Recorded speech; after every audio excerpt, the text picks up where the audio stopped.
Dino sudah lama hobi memancing. Baginya, duduk berjam-jam di tepi sungai dengan pancingan adalah cara terbaik untuk menikmati waktu.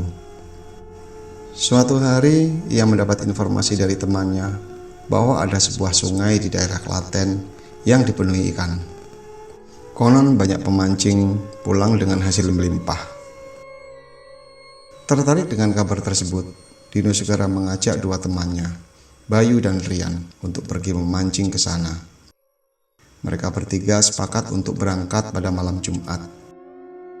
Tanpa mereka sadari, malam itu bertepatan dengan malam 1 Suro, sebuah malam yang dianggap penuh mistis oleh masyarakat Jawa. Malam itu setelah mempersiapkan semua peralatan, mereka bertiga berangkat sekitar pukul 7 malam. Perjalanan dari rumah ke sungai memakan waktu sekitar 45 menit. Setibanya di lokasi, mereka memarkirkan motor di atas tebing, lalu menuruni lereng setinggi 3 hingga 4 meter. Saat kaki mereka menginjak tanah sungai, suasana terasa hening. Tidak ada suara jangkrik, tidak ada suara gemercik air yang biasanya menenangkan. Namun, Dino, Bayu, dan Rian tidak terlalu memikirkannya.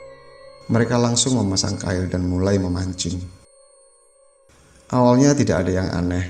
Mereka bercanda, mengobrol, dan berharap segera mendapat ikan yang besar.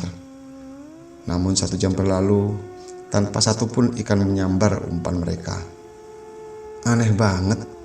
Biasanya kalau di tempat baru, ikan langsung makan umpan. Gumam Rian sambil menghela nafas. Apa kita pindah tempat aja ya? Usul Bayu. Dino mengangguk. Mereka pun mulai berjalan mencari tempat lain di sepanjang sungai. Saat berjalan mencari lokasi lain, mereka menyadari sesuatu yang aneh. Setiap kali mereka bergerak menjauh, entah bagaimana, mereka justru kembali ke tempat semula. Perasaan tadi kita jalan ke arah sana, kok balik lagi ke sini? Tanya Dino kebingungan. Mereka mencoba berjalan lagi. Kali ini lebih hati-hati, menandai batu besar di tepi sungai sebagai patokannya. Namun setelah berjalan sekitar 10 menit, mereka justru kembali ke tempat yang sama. Batu besar yang tadi mereka tandai ada di depan mereka lagi. Wah, ini nggak benar. Rian mengusap wajahnya yang mulai berkeringat.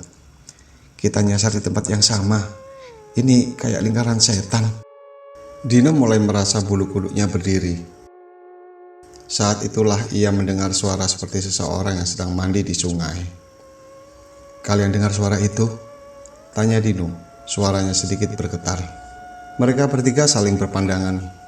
Tidak ada orang lain di sekitar mereka. Sungai ini terpencil, jauh dari pemukiman. Lalu, siapa yang mandi di tengah malam begini? Karena penasaran, Dino memberanikan diri mencari sumber suara.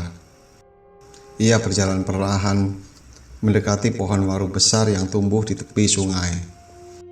Saat ia melongok ke bawah batang pohon, matanya membelalak. Di bawah pohon waru itu, seorang perempuan terlihat sedang mandi. Rambutnya panjang tergerai, menutupi sebagian wajahnya. Tubuhnya terendam hingga sebatas bahu. Dino awalnya ragu. Bisa saja itu hanya warga sekitar. Tapi instingnya mengatakan ada sesuatu yang tidak beres. Bayu, Rian, sini deh, bisik Dino. Bayu dan Rian mendekat. Ketika mereka ikut mengintip, perempuan itu tiba-tiba menoleh ke arah mereka. Tawa melengking terdengar, lalu wajahnya berubah, matanya kosong, mulutnya menyeringai lebar hingga telinganya.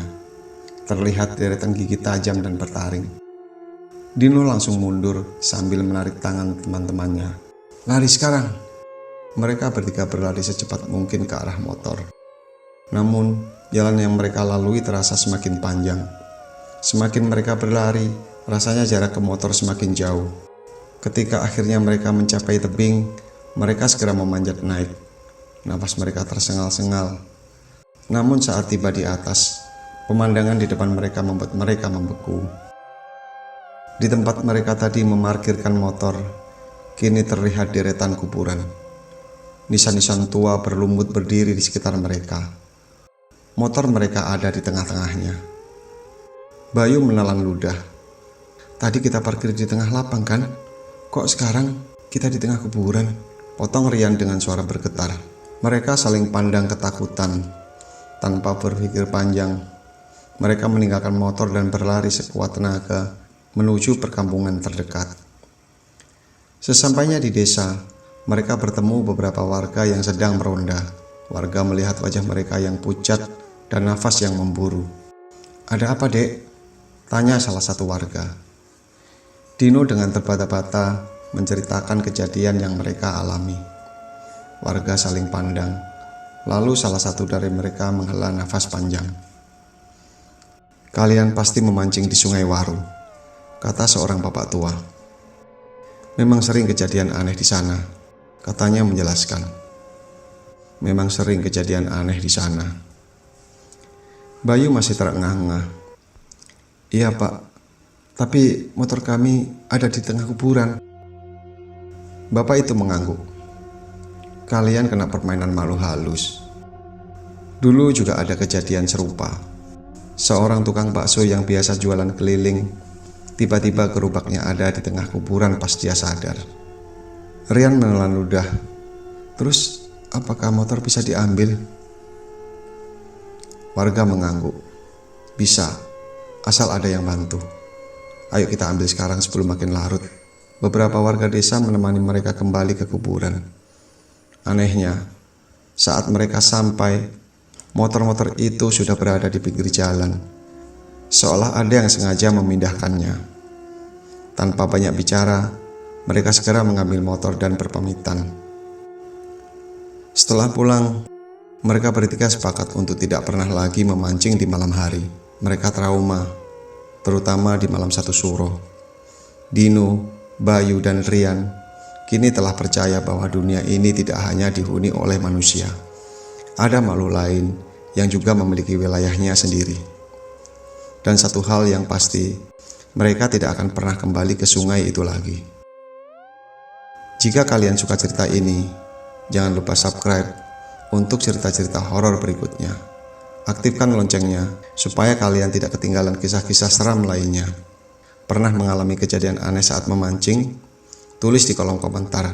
Siapa tahu ada yang pernah mengalami hal yang serupa.